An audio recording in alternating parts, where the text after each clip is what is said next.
Vince Onyekwelu joins us now. He's a security consultant and a former British police officer. You're welcome to Sunrise Daily. Thanks for having me. Good morning, Nigeria. Well, I do believe that you must be worried. I mean, as he did point out, that many Nigerians are worried and they are worried as well. But are you pacified? Or should I say, is your worry any less lessened? If there's any word like that now. Because this is the third one that being able to intercept. Do you think that that shows that they're at least on top of their game? I think it's more of an issue of luck, an issue of probability. Obviously, custom officers are fishermen. You don't catch everything. Some days you catch it, some days you miss it. But the bottom line here is on this 2017 alone, they've been lucky enough to catch 3, the 661, the 400, and now the 1100. But the truth still remains, like in national security, you don't leave everything to probability, to luck. You don't have scanners. So you're actually working with bare hands. You're actually doing just normal analog kind of investigation or monitoring. So obviously it's pure luck they found this thing. And the question still remains. Pure luck. They say that there was some intelligence involved. That the reason why this container was, marked was because the movement via paper showed that there was something a little not quite right with this particular container, and it would seem that people had taken certain actions just to try and make it look like it was a normal container, but they could tell that there was something not quite right with how the container had been processed. Now, obviously, you have to give that to the customs officers. Obviously, they did well to be able to identify this. But when you talk about intelligence, don't forget one of the containers that was stopped actually has left the port already. All right, where was the intelligence on that one? So it was a proactive issue. So the question still remains, they've done well, give that respect to them. But the truth is, their operations is purely analog. If you lack that digital touch to operations such as the Port Authority, honestly, these criminals are very smart. They know how to conceal. If you're talking about arms, what of other dangerous weapons, apart from firearms, that could have come into the country? Grenades, all those kind of items that you cannot actually pick up so easily, because firearms are easy to pick up because of their structure, the length of the barrels. What of other dangerous ammunitions that they can bring in that they're not being able to identify? And don't forget about that. We're only talking about the seaport. What of the ones that are coming from the land port? The vast area of unprotected borders of Nigeria. That is interesting. Or else the airport obviously has got a better level of security. But when it comes about the seaport and the land port, honestly, it calls for serious concern. And how come the federal government cannot give the customs the scanner that they deserve? If you look at the revenues that the customs brought in last year, they deserve to have the scanners. Why? Is it like the federal government intentionally don't want the customs to have it? Or is it that they don't have the money to buy the scanners for the federal government? Trust me. If the customs want a scanner, I've got contact that can have it in the next 3 weeks or in the next 4 weeks. Simple, and I can even pay later. No, that's not the work of the customs. That's supposed to be the work of the Nigerian Ports Authority. And they say that that's the duty of the Nigerian government to provide that machinery at the ports to ensure that they have it there. But be that as it may, because we've also posed that question to them in terms of why don't they have scanners at the ports? It's a very big security concern. Be that as it may, they have found this is the third one they're finding. Exactly. A lot of people are worried and they're concerned as to how far did investigations go with the shipment of the first 2. Were we able to get those behind it and questions like that? Are there questions that bother your mind as well? Oh, definitely. If you look at what happened, you got the intelligence that gave you the information about what's happened. Now, this could be a very fantastic platform for a sting operation. All right, you got the intelligence. Somebody has broken the seal. Just behave that nothing has happened, that you don't know what's going on, that they are smarter than you. Let it go. Then you are following it slowly and steadily to know who is going to be the end users. So you can pick them up like sitting ducks.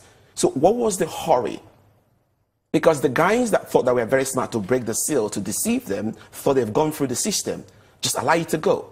That could have been a perfect sting operation. But the bottom line is, they were once again, the natural thing about Nigerian security systems, always in a hurry to go to the media. They went to the media in a hurry, and then they blew the whole cover. Allow it to go through. Pick them one-on-one. Even the day they'll be able to unpack it. Pick them steadily. It's just very organized. In the UK, we got people that export goods, we keep watch for 1 month, for 2 months. We pick everybody. You don't miss out from the net. They were not patient enough. They were always in a hurry to go to the media. So you think that there ought to have been more done with, I mean, more could have been done with this particular cache of arms that was found? Definitely, because the intelligence gave them information. The sale was broken. That means the officers that broke the sale, the clerks that broke the sale, we are part of the deal. Hold on. Trap their phones. Their phones are there. They'll make phone calls to the people that gave them the information to do what they're supposed to do. You can track. There's so much you can do. Who is on the other side of the line? Who is the person talking to? You can just gradually give them 1 week, give them 2 weeks. You catch up so many people. Right now, before you know it, trust me, it's going to disappear like what happened in January, what happened in April. We won't hear about anymore. Yeah, and the DSS are not helping the matter. Now, when you go to the DSS, what are they doing? No information, no communication. Is that the end of it? But I think I have to challenge Nigerians also. The FOI, Freedom of Information Act, is there. What are Nigerians doing? What are Nigerians lawyers doing? What are Nigerian NBA doing? To ask the SSS, give us information about those arms that were given to you in January. What are you doing with them? Where are they? Are you selling them? Not the arms now, but at least the investigation, because they say that they only did their own as concerns the customs, and they have their own area that they can cover, and after that they have to transfer investigations to the purview of the DSS. They have to gather intelligence on what areas you think that we ought to be looking at. I mean, what areas should we be expecting results from in terms of the investigations that would have been conducted on the first two caches of arms that were seized in January and I think in May? All right. No matter the weaknesses we can talk about the customs, they've done well to be able to stop those 3 containers. Now they've handed the first 2 to the DSS to take care of, and probably this 3rd one will go to the DSS to take care of. The bottom line is, what is the arms seizure procedures? Should that be confidential too? Should that be a secret for the DSS to come and tell Nigerians what we are doing with the arms handed over to us by the Nigerian customs? What our investigations going on? You see, at times in Nigeria, when they're supposed to be talking, the security agencies, they will keep quiet. When they're supposed to keep quiet to gather more investigation, they will talk. So it beggars belief what kind of trained officers we have in the system. Well, we'll have to take a moment now. You have said that you have met some of the officers and you think that they're pretty good officers, but we'll answer that, we'll talk a bit more about that when we return from this break.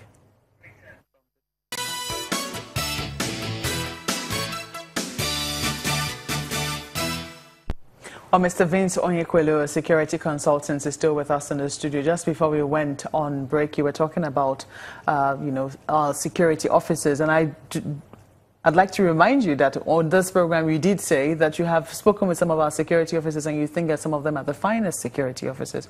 But just, wondering now, where do you think that we should be going with the investigations? Where do we move from here now that this cache of arms have been found? 3 steps that we suggest. First of all, we need to commend the Nigerian customs for the fantastic work they've done. That's number one. We have to encourage them to do more. Now, for the federal government or the port authority has to do more to give them the resources they need to be able to do their work professionally. And now, the final stage, we come on to the SSS. Obviously, you are supposed to be one of the best. I respect what those gentlemen do there. But right now, we need to be carried along what they are doing about this arms, the investigation, who has been arrested, who has been prosecuted. Right now, nothing, absolutely nothing. And that secrecy is important, but it gives people the chance to fill in their gaps because of the poor information from the DSS.